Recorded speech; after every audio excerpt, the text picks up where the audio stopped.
Bismillahirrahmanirrahim. وَلْتَكُنْ مِنْكُمْ أُمَّةٌ يَدْعُونَ إِلَى الْخَيْرِ وَيَأْمُرُونَ بِالْمَعْرُوفِ وَيَنْهَوْنَ عَنِ الْمُنْكَرِ. Assalamualaikum warahmatullahi wabarakatuh. Darah yang diambil dari binatang Pak sesudah dipotong itu halal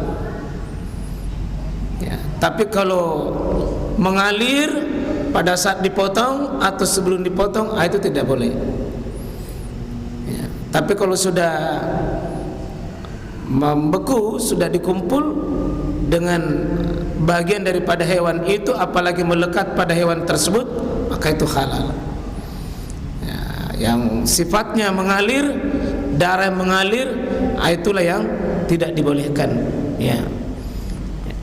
Itu insyaallah jemaah sekalian rahmatullah Allah subhanahu wa ta'ala, satu informasi dari Nabi sallallahu alaihi wasallam pada kita bahwa tidak semua jenis bangkai, tidak semua jenis darah itu adalah menjadi haram secara otomatis ya, tetapi ada yang dikecualikan, dan ini rahmat di sisi Allah Subhanahu wa taala. Insyaallah saya sebelum ini ada penjelasan bahwa khurrimat alaikumul maitatu waddam wa lahmul khinzir, daging babi, 3 di sini haram.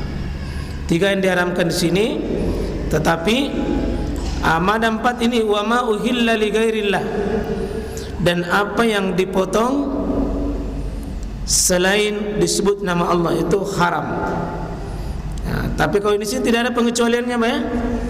Jadi maitata ada, dam ada, kalau walahmul khinzir, daging babi tidak ada dikecualikan. Kalau wa ma uhilla li ghairillah, apa yang dipotong dan tidak disebut nama Allah tetap haram Pak, tetap haram. Tapi kalau darahnya, bangkainya ada yang dikecualikan. Nah, arti halal dan haram ini sumbernya dari Allah Subhanahu wa taala. Ya. Ini yang dimaksud ini tadi, darah yang haram adalah daman masfuhan, yakni darah yang mengalir. Ya, darah yang mengalir.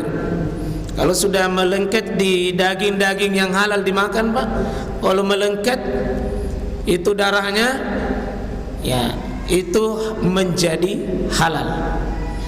Sudah tidak mengalir. Kalau cuma ikut di bagian-bagian daging, di bagian tulang, itu adalah halal.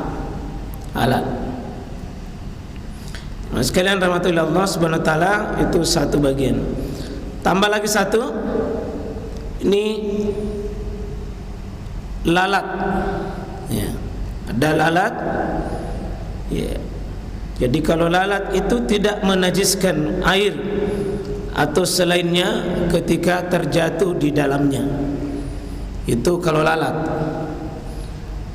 Keterangannya di sini wa an Abi Hurairah, ini perawi nomor 1, qala Rasulullah sallam, beliau menjelaskan sabda Nabi sallam bahwa iza waqa az-zubab, apabila jatuh itu zubab, lalat. Jadi kalau lalat itu jatuh fi syarabi ahadikum, di minuman kalian. Jadi minuman kalian jatuh itu lalat, maka Nabi SAW menyebutkan falyatmishu, tenggelamkan itu lalatnya, summa kemudian lianzihu, angkat,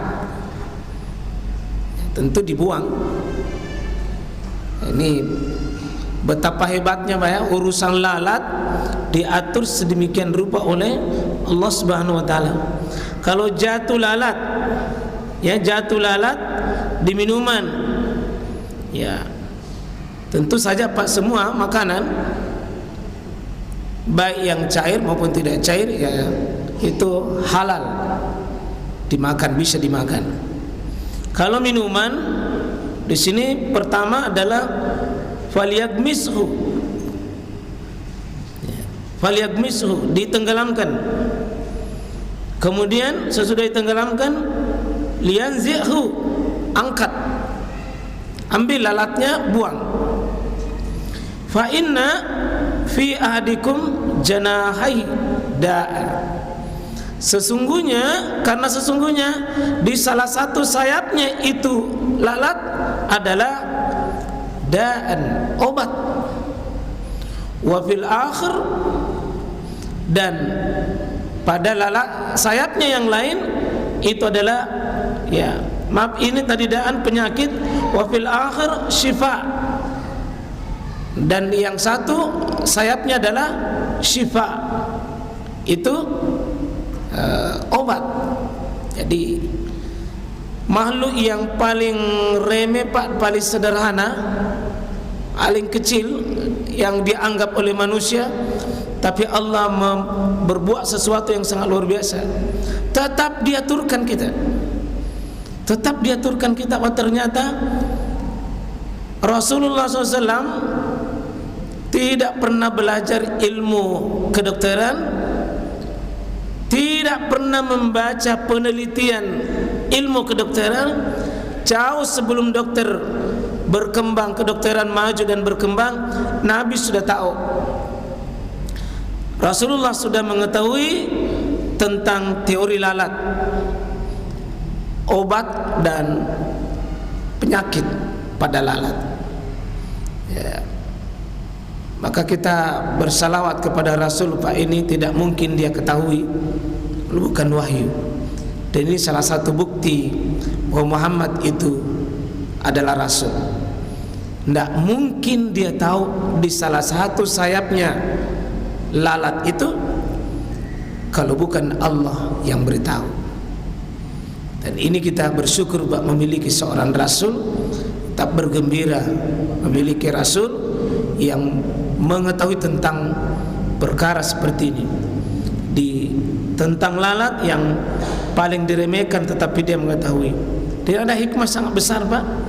Ternyata di lalat, satu lalat, ternyata Allah menyimpang, ada obat, ada penyakit, ada obat. Satu benda, satu ciptaan Allah Subhanahu wa taala, Allah menyimpang dua sisi. Sisi obat, sisi penyakit. Sisi obat, sisi penyakit. Satu benda, Allah berkuasa menyimpang dua di situ sekaligus. Satu tubuh, dua disimpan. Ada obat, ada penyakit, ada obat. Dan kita tidak tahu yang mana itu. Ini akhrajahu Al-Bukhari, dan ada satu tambahan di sini. Wa Abu Daud, ya. Dan Abu Daud itu wazadah, dia tambahkan dalam riwayat Abu Daud. Kalau Al-Bukhari sampai di situ tadi. Kalau di Abu Daud riwayatnya wa innahu yattaki bi janahihi alladhi fihi adda. Ternyata lalat itu, kata Nabi SAW menurut riwayat Al-Bukhari, itu lalat kalau mau jatuh Pak, sedapat mungkin nalindungi jangan jatuh itu pada sayapnya yang mengandung racun atau mengandung penyakit. Lalat saja itu Pak, kalau mau jatuh sedapat mungkin bukan yang mengandung racun, dia lindungi itu, bukan yang mengandung penyakit. Lalat saja Pak, bagaimanapun sederhananya, bagaimanapun ya makhluk itu remeh, tapi dia tidak mau bikin masalah di tengah kehidupan manusia.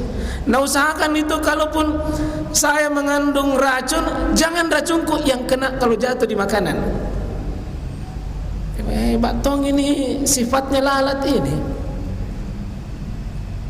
Kalaupun saya punya racun, saya punya obat, sedapat mungkin saya menjatuhkan bukan racunku, tapi obatku.